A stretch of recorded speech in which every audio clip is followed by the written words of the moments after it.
नमस्कार, मी पंजाब डक। आज आहे 11 नोव्हेंबर 2025। मी जात आहे भुसावळकडे, जळगावकडे जात आहे आणि हे अजंठा लेणी जवळ आहे।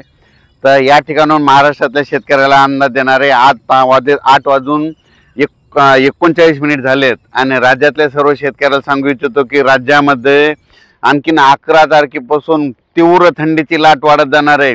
म्हणजे 11, 12, 13, 14 पासून राज्यात आता 15 दिवस चांगली तीव्र थंडीची लाट राहणार आहे, म्हणून हा अंदाज लक्षात घ्यायचा। सध्या तर राज्यात काय पाऊस येणार नाही, म्हणून हा अंदाज सर्व शेतकऱ्यांनी लक्षात घ्यायचा। राज्यात सांगायचं झालं तर पूर्व विदर्भ, पश्चिम विदर्भ, दक्षिण महाराष्ट्र, उत्तर महाराष्ट्र, कोकणपट्टी, खानदेश, मराठवाडा सगळीकडे म्हणजे असे 15 दिवस तीव्र थंडीची लाट राहणार आहे, म्हणून हा अंदाज सर्व शेतकऱ्यांनी लक्षात घ्यायचा। ज्यांना गहू पेरायचा तर पेरू शकता, चना देखील पेरू शकता। त्याच्यानंतर राज्यातले सर्व मका काढायचे असेल तर ते देखील काढू शकता। म्हणजे सर्व शेतकऱ्यांसाठी आनंदाची बातमी, तीव्र थंडीची लाट येणार आहे, राज्यात थंडी वाढतच जाणार आहे, म्हणून हा अंदाज लक्षात घ्यायचा।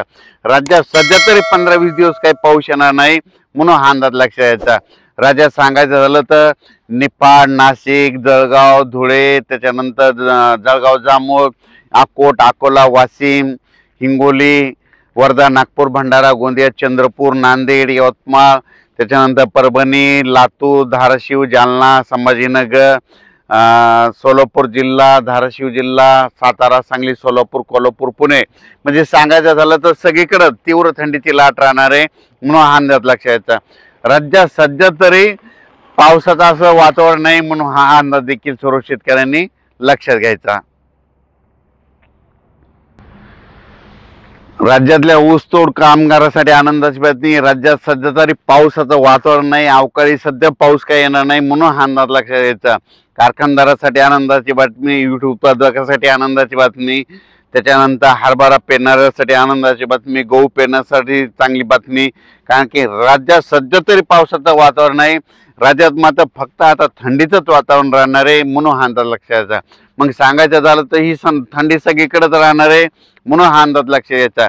जितकी थंडी जास्त येईल तितकं गहू पेरणीसाठी पोषक वातावरण, जितकी थंडी जास्त हरभरा पेरणीसाठी पोषक वातावरण असं, म्हणून हा अंदाज लक्षात घ्यायचा।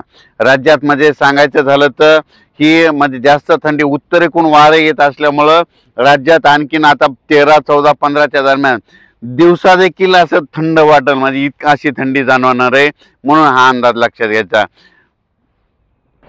ज्यांना हरभरा पेरायचंय तर त्यांना एक सांगू इच्छितो की तुम्ही हरभरा पेरल्याच्या नंतर काय करा की त्याच्यावर पेरल्याच्या नंतर रोटायटर करा। नसं काय होतंय, हरभरा पेरल्याच्या नंतर तिसऱ्या दिवशी डुकरं म्हणजे हे डुकरं काय करतात, ते हरभरा उकरून खातात।